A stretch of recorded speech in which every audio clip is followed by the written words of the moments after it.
All right, I thought I would try to give you a demo of Scaler2. I mentioned that maybe Scaler2 could be used to help find chords and stuff, and you sort of poo-pooed it. And I wasn't sure if it was you were unfamiliar with the tool Scaler2, or if you just know this sort of workflow is so awful and that you would never want to use it. I'm really not sure. But I've shown you a lot of demos in the past that were very introductory, and I think you knew all the information on them, and maybe you thought I was talking down to you. So I thought I'll just give you the complicated demo, and you can say, okay, well, that's just way too complicated. I'll never do that.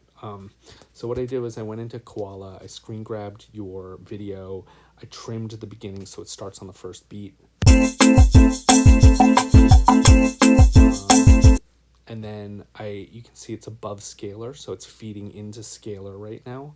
And if I go into Scaler, what Scaler can do is it can detect what's coming into it.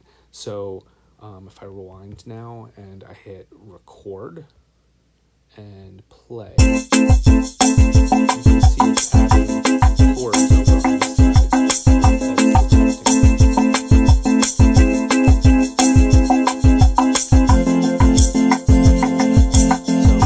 this side.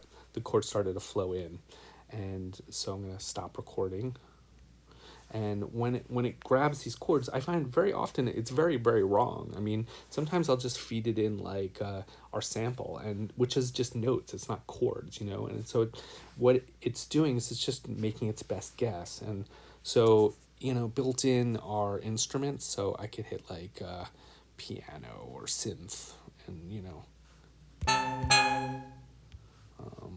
maybe something a little more basic.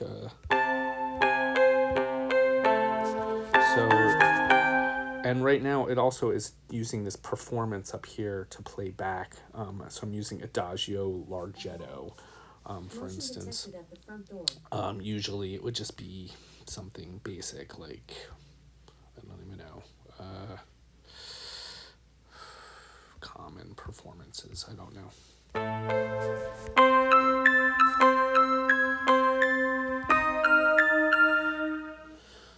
Or performance would be off, actually, is what would happen.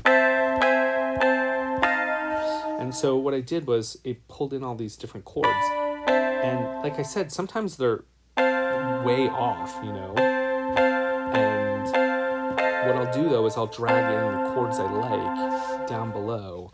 And also, based on the chords that are here, it starts to guess at what the scales might be. And so it detected down here in this B section here, it's detecting that there are 912 possible scales.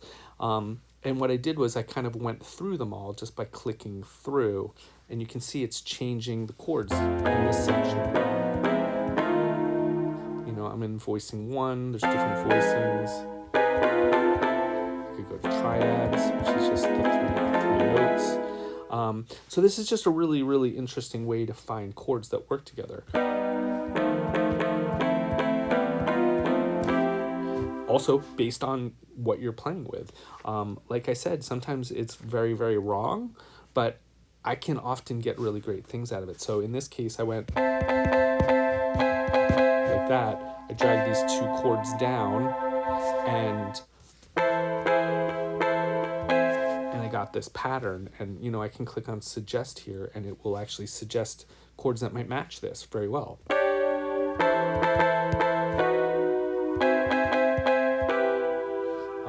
And you can choose different settings. So, I think what I did was I clicked minimize movement, which kept the chords very similar, and I clicked auto detect, and that took my chords that I liked and kind of replaced it up at this top section. And anyway, that's pretty much what I did. I kind of went through these until I found a chord set I liked, and then I made patterns off of it. And that's very often how I'll work. I'll start with our sample, I'll detect some stuff, I'll pull in a few chords I like, I'll see what's suggested, or I'll go through the detected scales and find chords I like. Oh, I really like this together, this will work well, and I'll drag them in and make patterns out of it.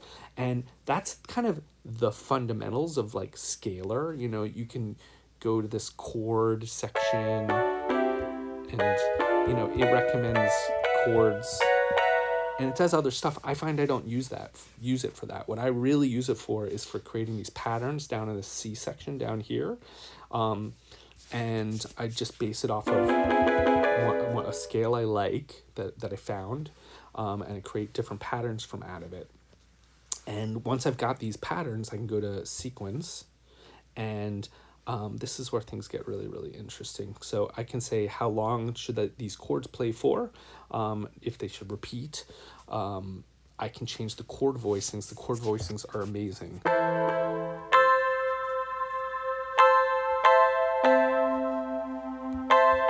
And I can change each individual one. I don't tend to use the semitones, but you can change the semitones. And also the playback performances. I think you already kind of got a sense of the playback performances because I had it on when I first started the app, but I can choose every single chord can have a different performance if I wanted. You can see here I just used the same one for this one. And then if I go to pattern 2, let me get out of this pattern, the next pattern, you can see I used group 2, which is just a different performance style, and my third one, I think I chose a different performance. So once I had them all together, the way I liked, I then went into this pad section, and you can sort of chain them together. And so, you can run a different app which triggers these at different times. So I'll say like first 4 bars play pattern 2, the next 4 bars play switch to pattern 1, and the next 2 bars switch to pattern 3. And so I've done that in the past. In this case, I'm not going to bother doing that. Instead, I'm probably just going to trigger it with my finger just by clicking on it manually.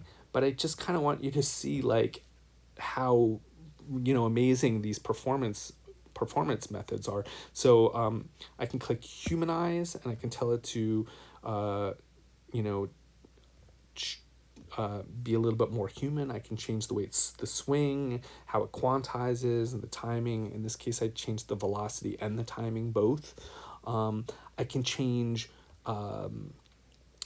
what octave range it's gonna hit at, which is really very cool, and make it match the instrument. So let me go through now. So what I did was I'm gonna go back to main. I'm gonna turn off the built-in synth, this synth, and I'm gonna change it to off, and I'm gonna route the scalar information to another instrument. So here is an organ. So if I go back to scalar, you can see scalar's routing into Galileo. So if I go now and press,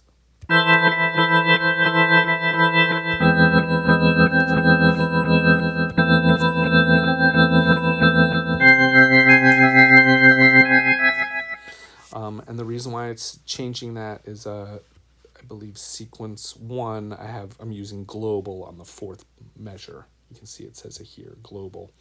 And global is currently what's currently set up at the top right now. So it's using common performance, basic performance 1. If I didn't want it to be global and to change, I could just create a new group. See, basic performance 1. So now let's listen to that. So I'm gonna go to pad, and I'm gonna rewind and hit play. This is koala, right? And that's my synth, this organ. We'll hit play at the same time.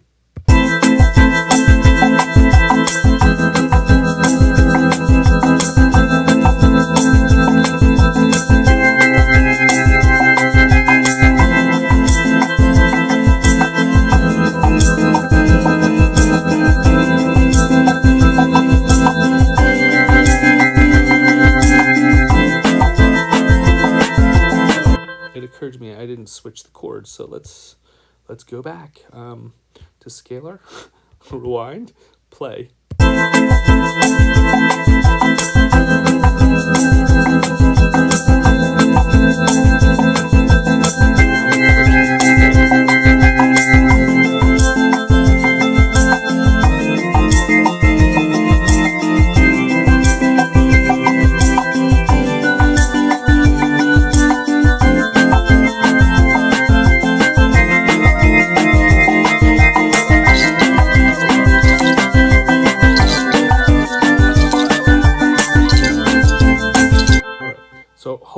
gives you a sense of what Scaler2 is capable of. It's capable of so much more.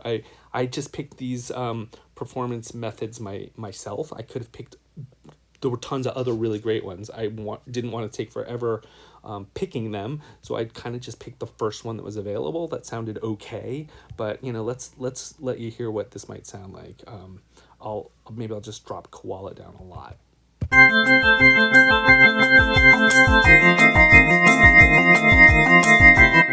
have to switch to pattern 1.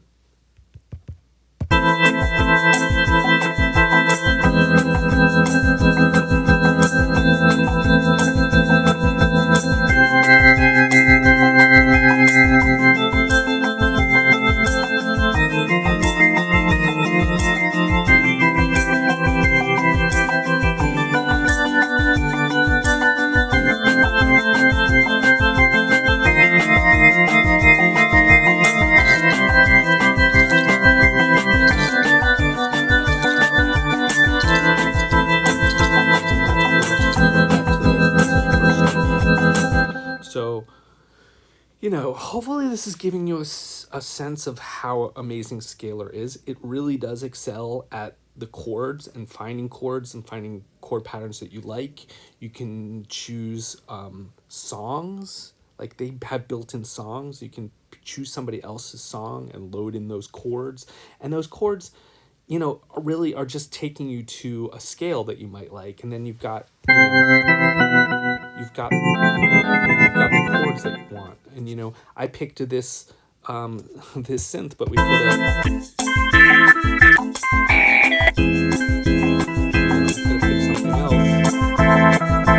it would sound great.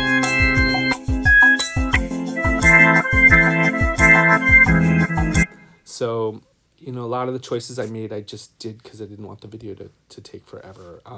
But again, these performances are great. I actually use this for not just for instruments. I use this for drums and just all sorts of things. Like these are great.